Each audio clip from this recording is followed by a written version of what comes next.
અમદાવાદના અદાણી શાંતિગ્રામમાં આગ લાગી હોવાની માહિતી સામે આવી છે, જેમાં એક બહુમળી ઇમારતના 7મા માળે આગ લાગતા 2 લોકોને બચાવી લેવામાં આવ્યા હતા.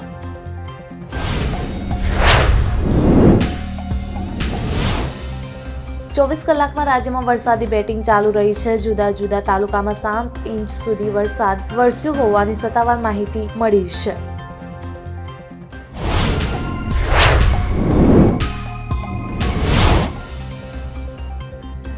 એર ઇન્ડિયાએ શુક્રવારે 8 ફ્લાઇટ્સ રદ કરી છે, જેમાં 4 આંતરરાષ્ટ્રીય અને 4 સ્થાનિક ફ્લાઇટ્સ હોવાનો સમાવેશ થાય છે.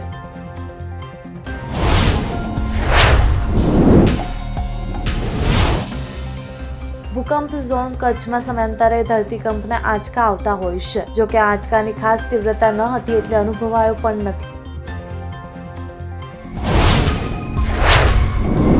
ભારત અને કેનેડા વચ્ચે દ્વિપક્ષીય સંબંધોને મજબૂત બનાવવા માટે તાજેતરમાં કરાયેલી પહેલોની પૃષ્ઠભૂમિમાં અનુભવી રાજદ્વારી દિનેશ કે પટનાયકને કેનેડામાં નવા હાઈ કમિશનર તરીકે નિયુક્ત કરવામાં આવે તેવી શક્યતા છે.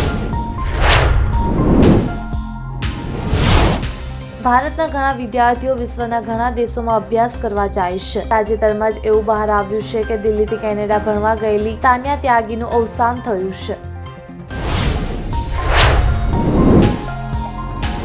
અમેરિકામાં એક કંપનીએ હજારોની સંખ્યામાં પોતાના કર્મચારીઓને અર્લિંગ્ટન, વર્જિનિયા અને વોશિંગ્ટન જેવા શહેરોમાં રિલોકેટ કરવાનો આદેશ આપ્યો છે.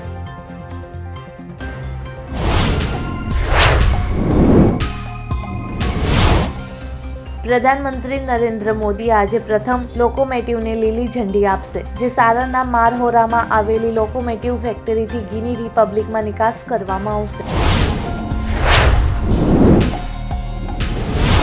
સાયબરના ઇતિહાસમાં સૌથી મોટી ડેટા ચોરી થઈ હોવાનો ખુલાસો થયો છે. ગૂગલ એપના પાસવર્ડ લીક કરાયા છે અને તેમાં અરબો લોકોના એકાઉન્ટને અસર થઈ છે.